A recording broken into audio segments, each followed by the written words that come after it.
Hi, and welcome to the second episode of the second season of Diversity in Leadership, a podcast that aims to explore the issues that law leaders from diverse backgrounds have faced and how they've overcome them to get to where they are.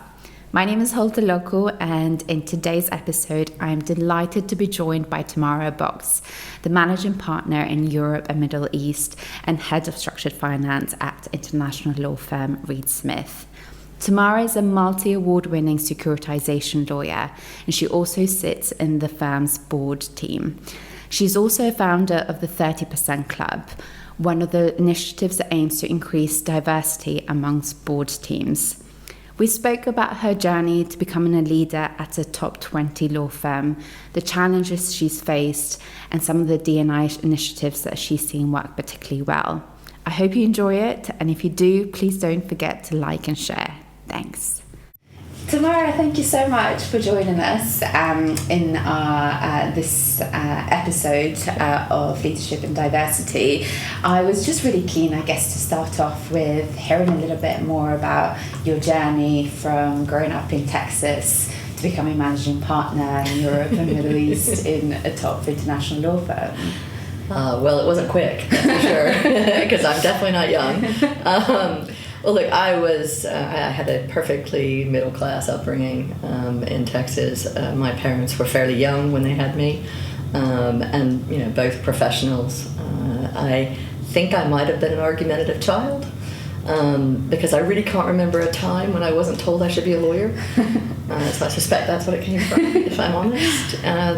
I knew I wanted to go to law school largely because of that. I'm not sure I actually knew what practicing law was. I often am heard to say that if somebody just explained to me the difference between things like being an investment banker or being a lawyer, I might have made different choices, but nobody ever explains any of that. And so I had in my head this idea that I was going to go become an international lawyer, whatever that meant. However, I started university in Texas, in a town called Waco, Texas, at a great university called Baylor University. And it was a great university, but very quickly I was very aware that it was not my idea of what my university experience should be. And I guess the best way I can put it is I was aware that everybody there looked and sounded like me. And so I got super lucky. In the U.S., you do, a kind of very broad curriculum at university to start with. Certainly, for our sort of Bachelor of Arts degrees, which a lot of people get. And so I fell in love with economics. And I had a great economics professor. Really, really enjoyed the subject. And he made an offhand comment one day, and he said, "If you really like economics, you should be at either the University of Chicago or the London School of Economics." I don't know why. I took it to heart, and Chicago sounded too close to home and too Midwest. And so I wrote off to the LSE and said, "I really need to come to your university. I want to study there." And the LSE wrote back and said, "That's really great, but we don't take transfer students," because I've been at Baylor for 2 years by this point. And they said, "We have this junior year abroad thing." I said, "Sure, I'll do that." So I went and told Baylor, "I'm going to go do this junior year abroad thing at the LSE, and Baylor said, "That's great, but we'll give you no credit and you'll lose your full scholarship." So remember, I'm so old, I'm writing letters about this, okay? There are no emails, there are no phone calls happening. So I'm writing back to the LSE with my sob story that, I would lose everything if I come to the LSE, but I so want to come. And their response was, "We still don't take transfer students, but if you come, and treat it as if you are a junior year broad general course student, but take your courses you would take. If you do well enough," and I swear these were the words, "you may stay." Wow. So I had no idea what that meant.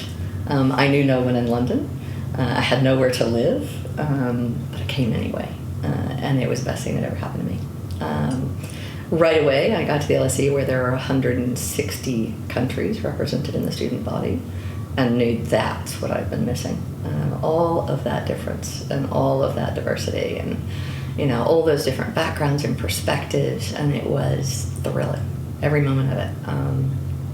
It was also the first time that I, was on my own, really on my own, a long way from home, and that was also thrilling, really getting to feel like I could do that, and that, all the experiences that I had were of my own making, and And so I fell in love with London. I tell everyone my first great love was London.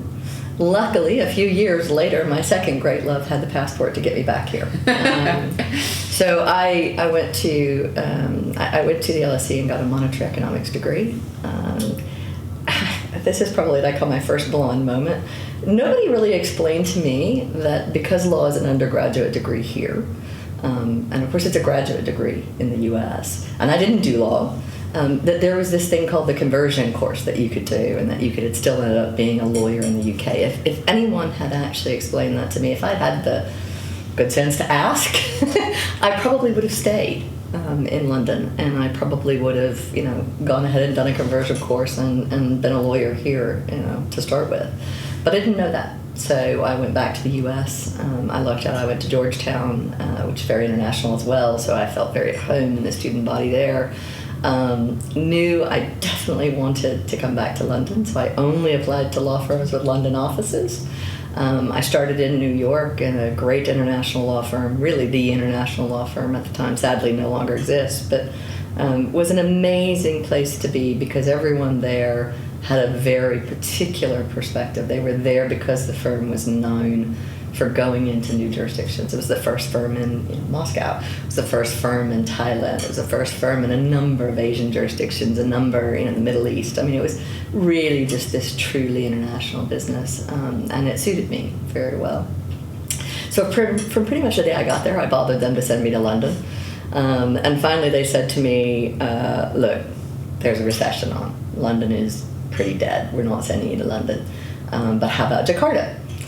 At which point I had to go figure out where Jakarta was, because I'm from Texas and we don't learn those sorts of things. We learn about Texas geography. So I figured out where it was. It was only a 2-person office at the time, and I said, look, I'll go for sure, but I'd like to just go meet the people and make sure I can live there, etc. So, how about a look-see sort of trip? And my firm, being my firm, came back and said, would you go to Singapore without any sort of look-see? I was 26. I was single. I lived in New York for a couple of years and had a great experience. I had a friend in Singapore, in fact, a Singaporean woman who I'd met at the firm, and I knew she was there and loved it. So I said yes. So I got on a plane and moved to Singapore. I'd never been to Asia before in my life. I had absolutely no idea what I was getting myself into. And yet again, it was the best thing that ever happened to me. Work was amazing. I did Asia's first LBO when I was a second-tier lawyer. I learned probably as much from the partner at Clifford Chance on the other side as I did from anyone else. Had an amazing experience and met my lovely husband, who happens to be a Brit. And we collectively decided we wanted to be back in the UK. And each of us told our firms that the other was being transferred. So happily, we got back here together. As it was supposed to be, and that was 25 years ago. So here I've been since. Wow. And loved it. I went on to go to a number of other law firms, and I can honestly tell you I'm a bit of a startup junkie. So I came to London to start my firm's London office at the time, and then I've moved to other sort of startup environments or start a practice, and even coming to Reed Smith, it was to start a practice.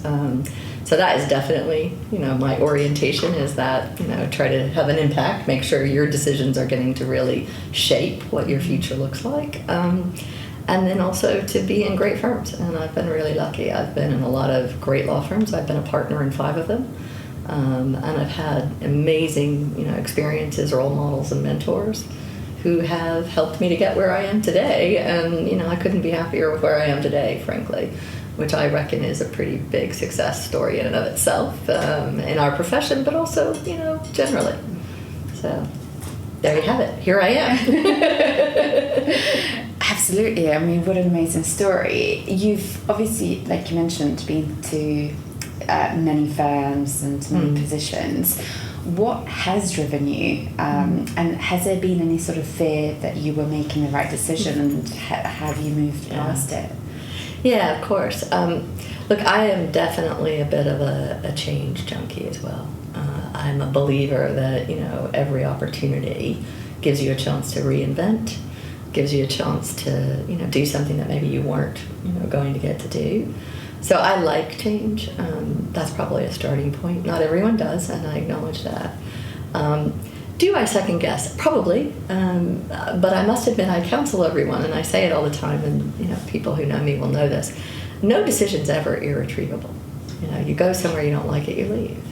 And I think for a long time, because I am old, there was a stigma associated with moving. Everyone assumed that somehow if you left a job, that maybe it was because you didn't succeed there. I think that's gone, which I'm really pleased about, because I think we're supposed to have chances to change what we get to do, what our opportunities are, to choose new areas that you want to learn. I'm a big believer that I need a bit of a challenge every day. I always sort of say if I can't be scared for a minute every day, then it wasn't a good day. Something has to be a little bit uncomfortable. And I think that, that sense of needing that change or challenge, should enable people to make moves and decisions about new jobs. And look, nothing's infallible. We're always going to make mistakes. I could look back and say, maybe if I hadn't made that move, then I wouldn't have done X, or I wouldn't be unhappy, or I wouldn't be what. But in reality, I must admit, I really can't say that. Even in situations where I've been happy to leave a job, I can't say I didn't get an enormous amount out of it. And some of that's accepting that, you learn as much from what you don't get. And I won't call it failure, because I think that's not quite right either. I don't feel like any of the moves I made were failures, but definitely some where I realized this isn't the right place for me. But you learn as much from that, and knowing what to look for next time, I think, as you do for the successes. I also think complacency is not really my game.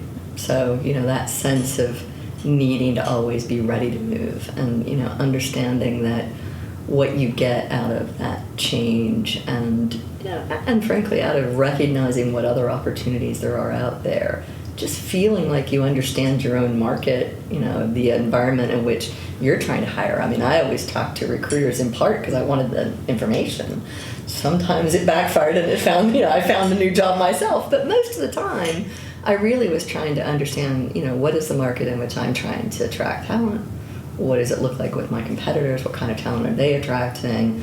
What am I kind of competing with in my own, space? What am I competing with in other law firms? I think that's a knowledge gathering, again, that people should always be alive to, even if you aren't, someone who wants to move.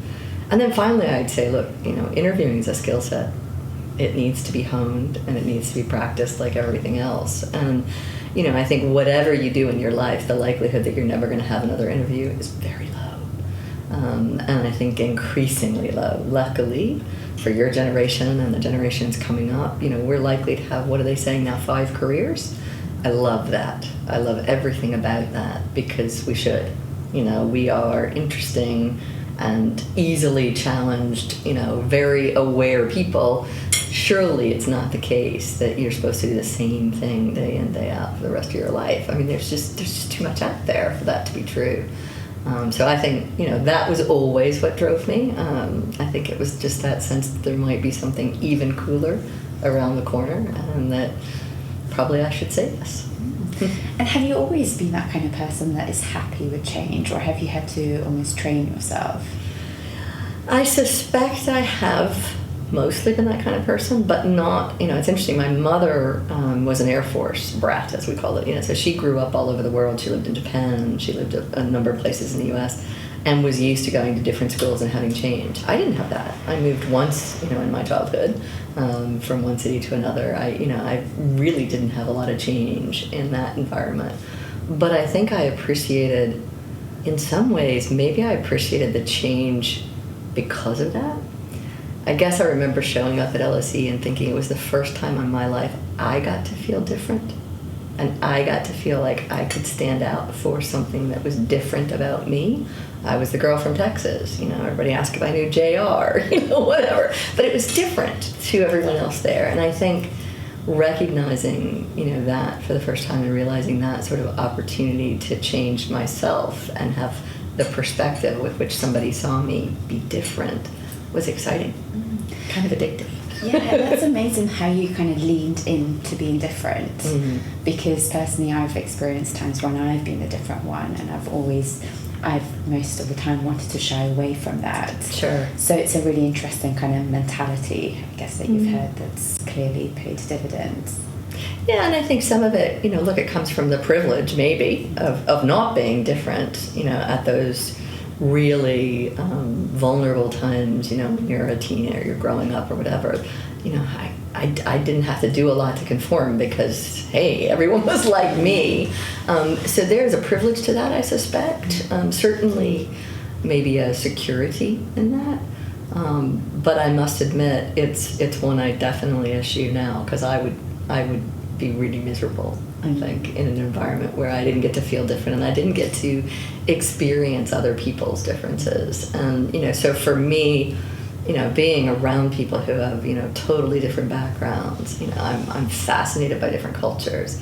I'm fascinated by different upbringings, by different perspectives, because they're fun. That's the learning part, right? All the time you get to learn something from someone else. So, I do acknowledge there may be some comfort, in not having to experience that early on, and certainly not having to experience in any sort of traumatic way. Although I'm sure we all have something in our childhoods that, makes you stand out, that you remember. Mine was that I couldn't see anything, so I was always the kid with glasses. But, little things don't quite add up, I think, in the same way.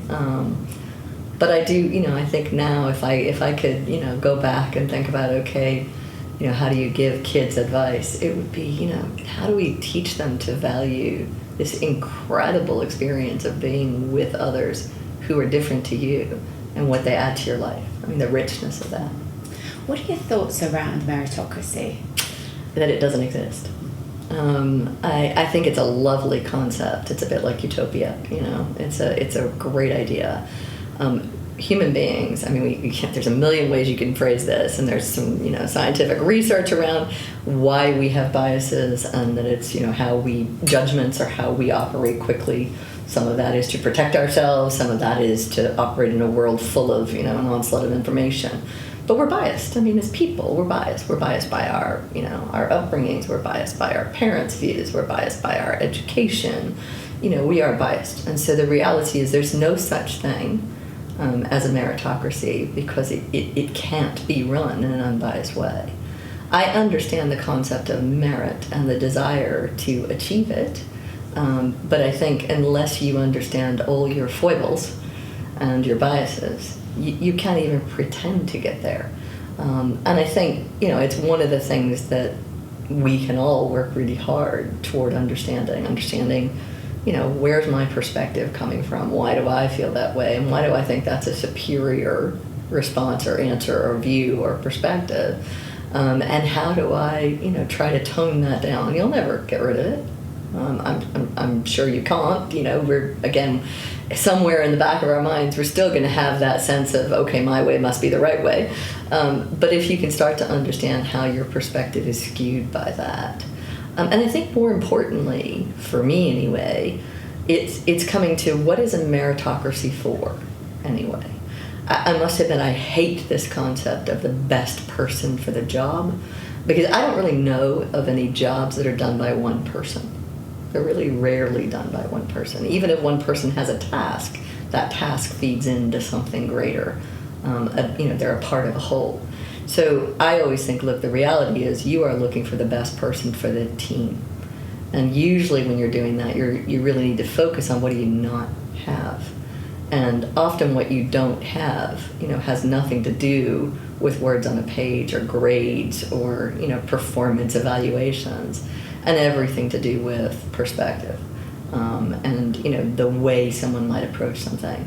And, all you need to do is look at all the research on diversity generally and the wisdom of crowds, for example. Why can a crowd come up with the right answer faster than a panel of experts? All those types of things. And if you believe that, and I do fundamentally, then meritocracy becomes a bit of a bizarre concept to even try to obtain. And how, when you're hiring someone who's different, how do you balance that with culture fit? Yeah, it's an interesting one. I think the reality is most of the time we're not very good at it.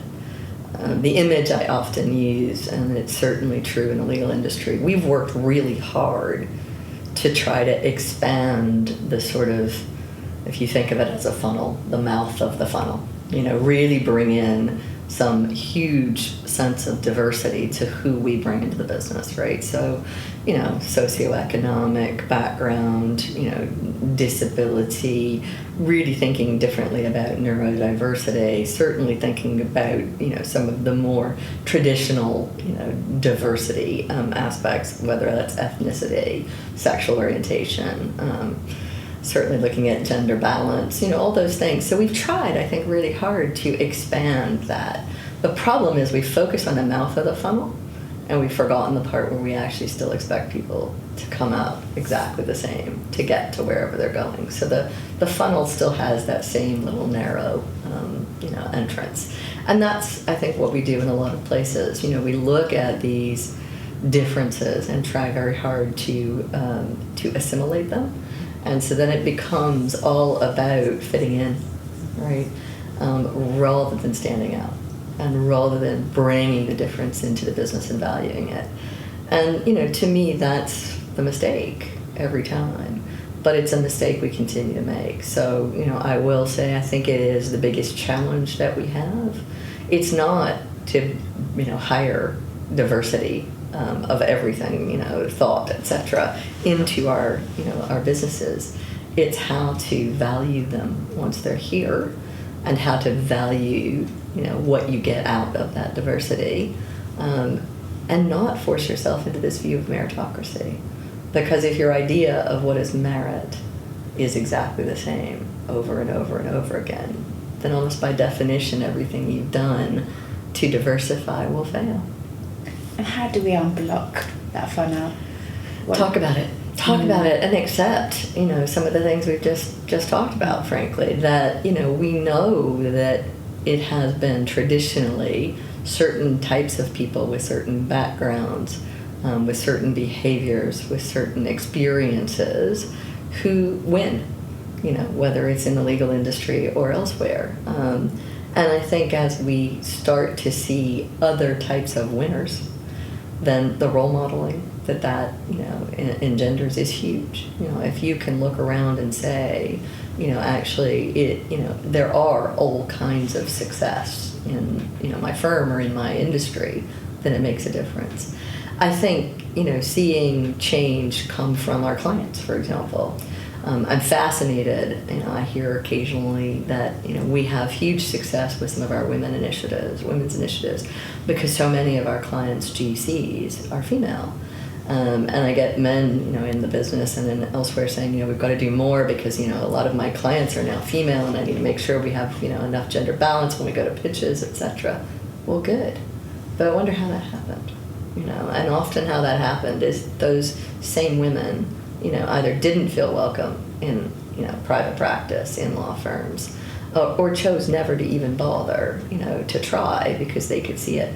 But they're affecting change in our business because they've gone the route that can demand it, right? And I see that, across the board, again, whether it's LGBTQ+, we have clients who are very clear what they're looking for, certainly on ethnicity. And again, I think some of this we need to ask ourselves, what's happening in our sector, in our industry, that means that change in some of these areas happens faster outside the industry rather than in.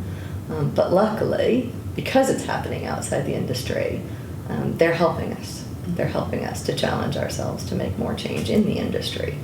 And I do think, that's what it takes. It takes seeing success. It takes recognizing that, when you say things like rainmaker, you don't picture a white man. When you say things like managing partner, you don't just picture a white man. Those are important changes, and they're absolutely arriving. And I think the more we see of, success that looks different, and it comes in all different packages, then the more people start to believe that it can, and the more that then becomes empowering in and of itself. What was your journey to making partner and to managing partner? Well, making partner, I have to admit, was, I think two things. I was really lucky that I went to somewhere like Singapore, right? And I left New York where, I was absolutely part of a big team. I loved what I was doing, but I would have struggled probably to stand out, and I certainly would have struggled to get the kind of experience that I got. And I was, super lucky. I got to do all kinds of things in Singapore. You're in a small office.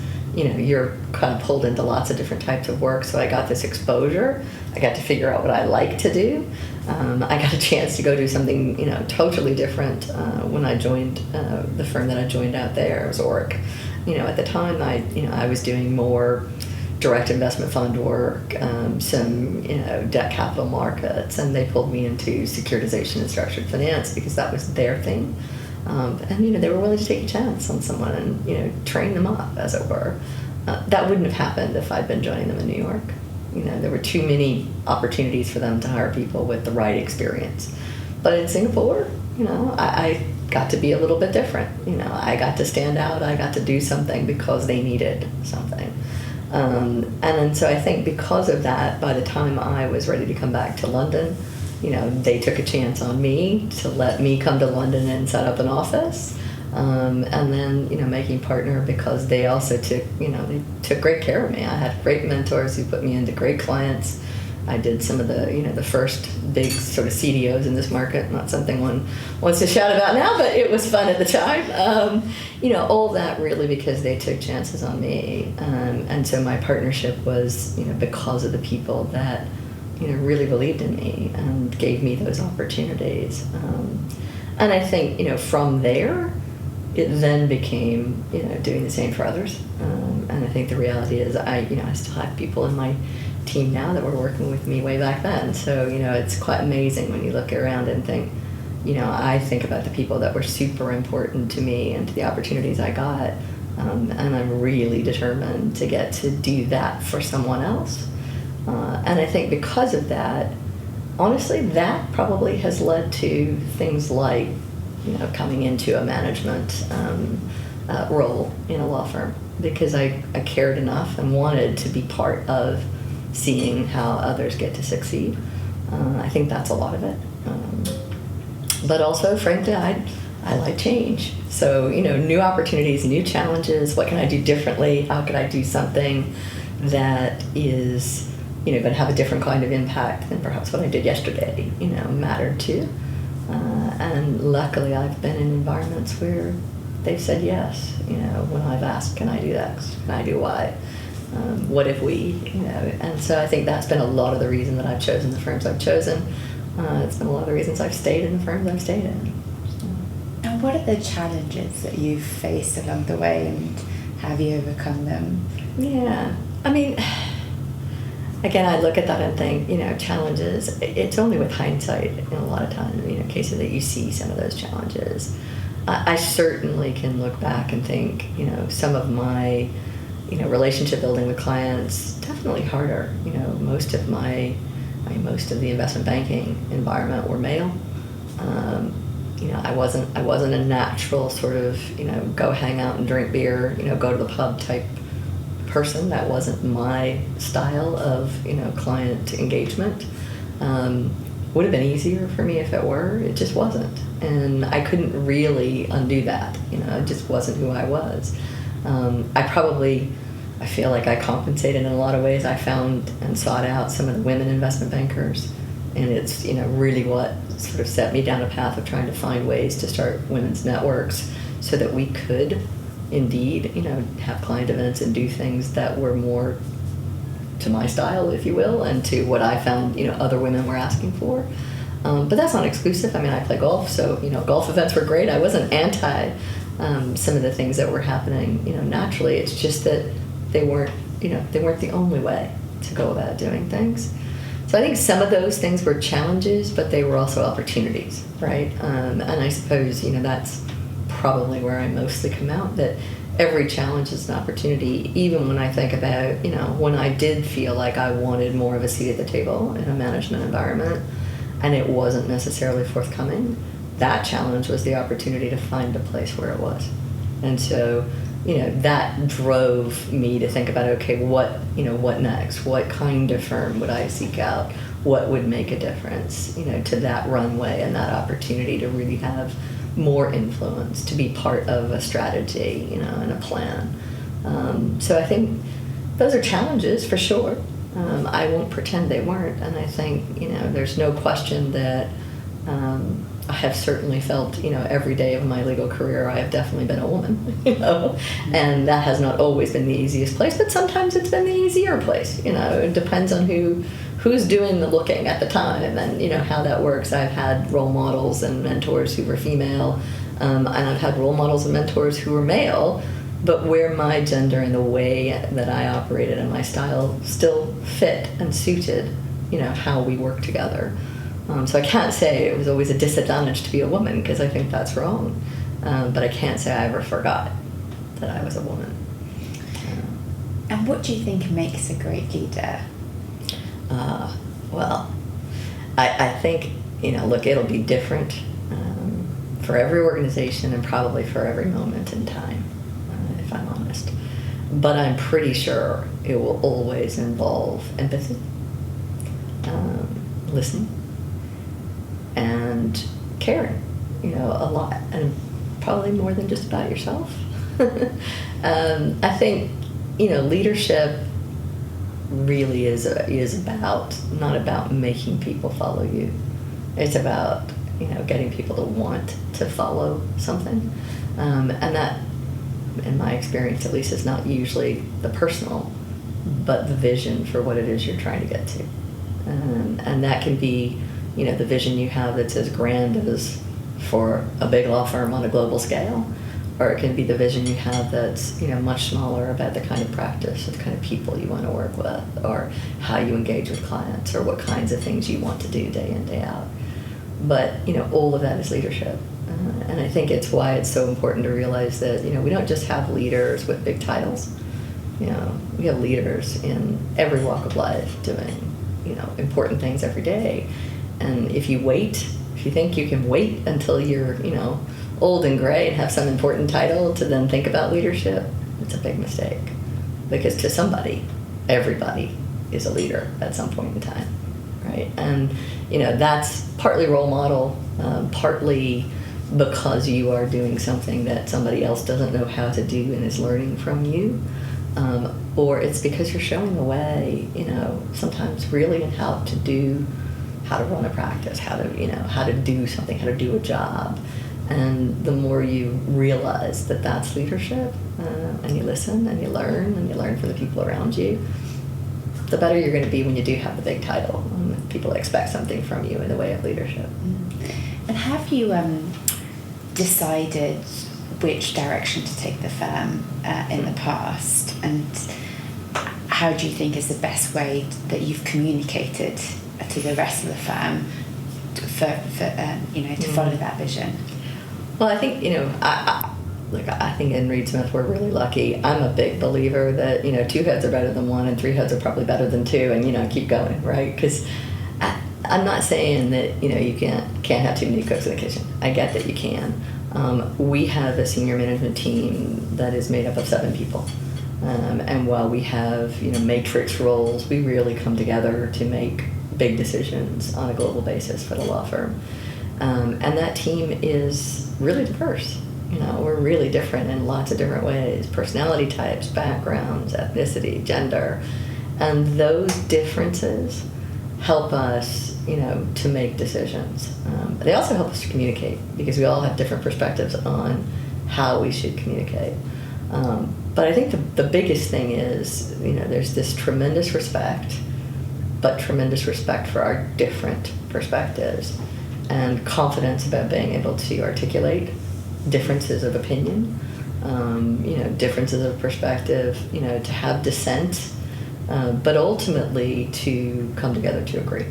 And, I think it is, something I'm very proud of. We do a lot of things where we are in unanimous agreement, and that's great. That's really great.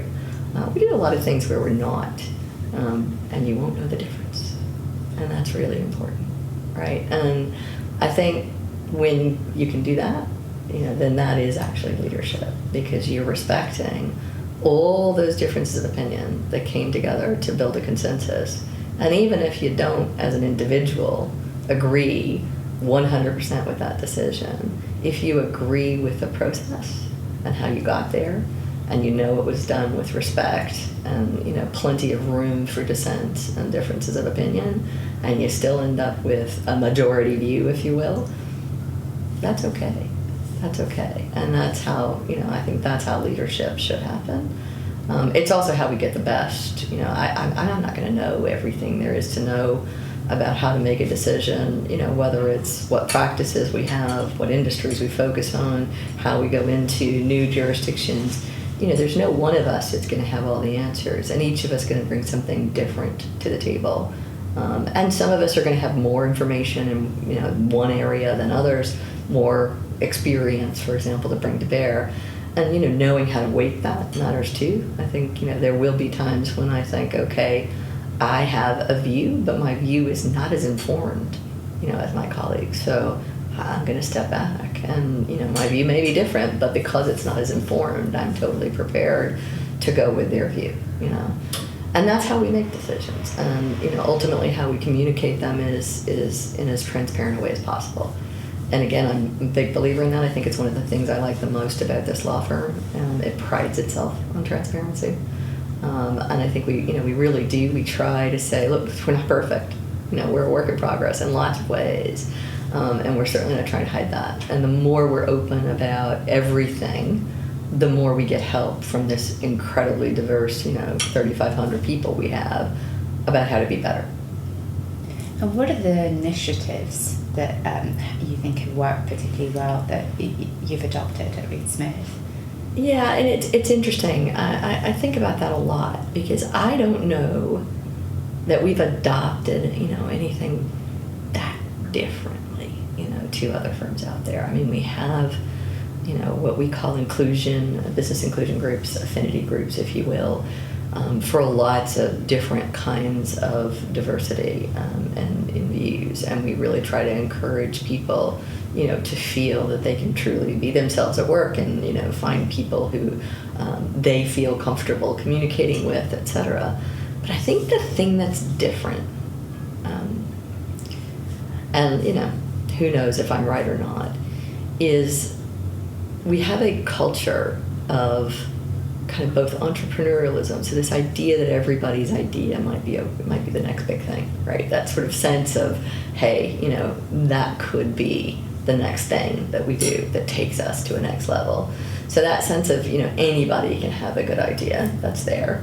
I think that's one thing. I think the other is transparency. It's just that real sense of everybody talks about kind of everything, and it's all okay to do so. And the final thing, I think, it's this real pride in liking each other. You know, I always struggle how to figure out a better way to say than we're a nice bunch of people.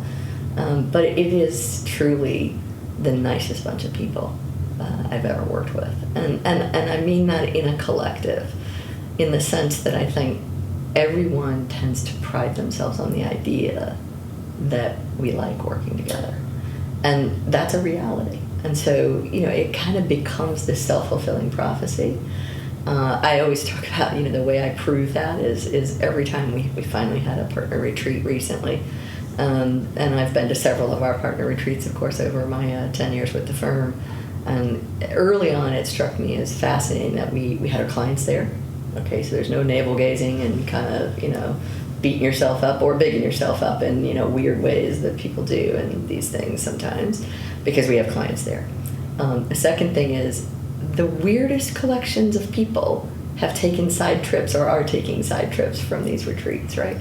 People you think, you know, you can't know each other through work because you're in completely different areas and you're from different countries, and you're like, how could, and you're going, you know, you've decided to go to a side trip to, you know, go to a vineyard, or you're going to a side trip, you know, because there's a tourist attraction you want to see or you want to go to or whatever. Just this sense that people like each other, and that actually that is across the firm. It's not, I like people in my office and I stick to my office. It's not, I like people in my practice and I stick to my practice. It's this sense that everyone likes each other. And I think because of that we all really get along thing, it means that a lot of the initiatives that, you know, we go into where we go into them transparently, where we're open about our plans, and where we're open about our work in progress nature, and where we really want each other to succeed, and where we hope it's our next big idea because we're really all entrepreneurs in our own little ways. All those things kind of come together to create something special. And there's no secret sauce to it per se. I wish it were one thing so that I could pass it around to every law firm out there, because I do it in a heartbeat, because I'd love to see our industry get better. But I think all those things together don't make us perfect, but they seem to be collectively edginess ever forward all the time in that slightly better way than I guess I've ever seen before. And post-pandemic, of course, the legal market has changed in so many ways. And one of the things that we're seeing is the loss of individuals, particularly at the kind of the mid to senior level, particularly within women and I guess from diverse backgrounds. Mm-hmm. What do you think firms can do to try and minimalise these losses? Yeah. Look, I think some of this was inevitable. Where we've been heading, as an industry, we've been extraordinarily successful, certainly in big law. We've seen greater compensation packages. We've seen huge growth. The size of firms, and how quickly they've grown. But I think a lot of that has come at a price, and it's come at a price of forgetting how to value a culture, to understand engagement, understand what it means to empower people to feel that they own something, And I don't mean, again, I don't mean decision by 100% consensus, because there's no such thing, but I think empowering people to feel like, it's kind of what I described, I guess, about my early career, you have an impact. You matter. You're not a cog in a wheel. You're not, fungible with just another person who has your same billing rate. Your opportunity to be uniquely contributory, I think that's what people want. I think particularly that's what, we're seeing in this generation. And I think we're finally seeing people who have got a sense of how to make a decision about whether they value that as much or more than money. And so I think we're having, as an industry, to start to address that and think about, are there different ways people can contribute to our businesses and to our client service, so that we maintain the benefit of all that diversity of thought, so that we don't go backwards and become, what we used to be, which was probably about as good an example of groupthink as there ever was. But I think it's going to have to, come at a sort of price of having to be slapped in the face with it. We thought we were all doing really well. We're really good at buying our own PR, as it were, as an industry. I think most industries are. And I think we all thought we were kind of cracking that nut. And now that we're not, we're going to come up with lots of excuses. Choice, people don't want to work this hard, and you have to get by in our business. They couldn't cut it, because we are, elite and tough. Honestly, all that's garbage. It really is. And I think what we're going to have to accept is what pretty much every other industry on the planet has already accepted, which is engagement matters. Your people have to want to be there. And everyone else spends tons of time on this. I mean, think about all of the different things people do around employee engagement. And most law firms, have been slow to getting to that. I think we've taken for granted that people should feel privileged to be here. And I think we finally had the tables turned on us. It's about time. I love the concept that we're in a talent war. I love the idea that it's a sort of seller's market for the talent, and we might have to finally figure out how to go about attracting the right people into our business, and I think that's what's happening right now, and we're going to have to make it more attractive. We talk a lot, in our teams about having to not just bring people into the law firm, but maybe think about how do we sell law again? How do we make it attractive to young, smart, creative people out there? Because I'm not sure, certainly if you look at all the, stats out there, I think we're at the bottom of the pile in terms of what young graduates are choosing to do with their lives, right? So we've got some work to do. And to me, this is just a wake-up call telling us we've got that work to do. And how does engagement look like for you in terms of practical sense? Couple things. One, I think it looks like listening, trying to figure out what is it people want to do. Again, if you stop thinking of it as their privilege to get to be here with us, and start thinking about how do we entice and engage and empower and really keep them on side, then it comes back to what opportunities are they getting? How do we make that better? How do we make it fairer? How do we think harder about ensuring that they are getting skill sets? I think I've long said that I think unlike my generation, which probably didn't know enough to do this, this generation and the one before, the sort of millennial generation, they're skills gatherers. Because again, they've already realized they're going to have several careers. And if they're going to have several careers, they need all these skill sets they can gather. So our job is to supply the skill sets in exchange for, having this great talent in our business for whatever period of time they choose to be here. And then our job is to try to figure out how to entice them to stay. And that's engagement, and I think it's understanding the tables have turned. And look, yes, of course, this is a profession where we pay very well. I get that. Happily, I think we're finally starting to understand that isn't enough. There's got to be more to it than that.